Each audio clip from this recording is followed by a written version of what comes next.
Hello મિત્રો, કેમ છો? મજામાં બધાય? આજે એક નવા ટોપિક ઉપર આપણે વાત કરવાની છે, જેમાં બધાય જોવે જ છે, જાણે છે, બધાને બધી ખબર છે, પણ છતાંય મારે વાત કરવી છે. અત્યારના સમયમાં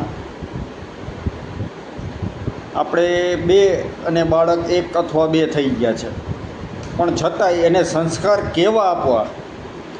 તમારો વિચાર સારો હશે કદાચ, એટલે તમે એક કે બેનું કરતા હશો, પણ એને સંસ્કાર કેવી રીતના આપવા? પપ્પા મમ્મીનું શું એમાં મહત્ત્વ હોવું જોઈએ એ ઉપર આપણે વાત કરવી છે. તો મમ્મીએ શું કરવું જોઈએ અને પપ્પાએ શું કરવું જોઈએ એ તો કોઈને ખબર નથી. મમ્મી સંસ્કાર આપે અને પપ્પા સાહસ આપે, સમજો છો?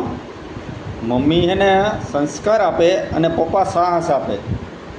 કારણ કે આખો દિવસ મમ્મી ઘરમાં હોય એટલે એ શું કરે કે ભાઈ બેટા આમ નહીં કરવાનું, તેમ નહીં કરવાનું, ઓલું નહીં કરવાનું, એટલે એને સંસ્કાર થયા. અને પપ્પા સાંજે ઘરે આવે, આખો દિવસ ઓફિસે અથવા એના ધંધે હોય, ગમે તે હોય, તો એ સાંજે આવીને સાહસ આપે કે બેટા તમારે કરજે, હું બેઠો છું. એ એનો સાહસ કહેવાય. એટલે સાહસ પણ યોગ્ય જગ્યાએ અને સંસ્કાર પણ યોગ્ય આપવા એ આપણી ફરજ છે.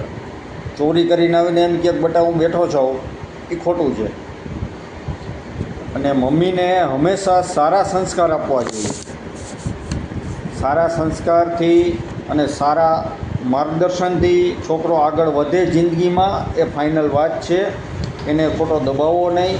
તમે ખોટા માર્ક પાસે દોડોમાં કે ભાઈ બેટા આટલા ટકાવારી લઈ આવીશ તો જ ચાલશે, નકર નહીં ચાલે.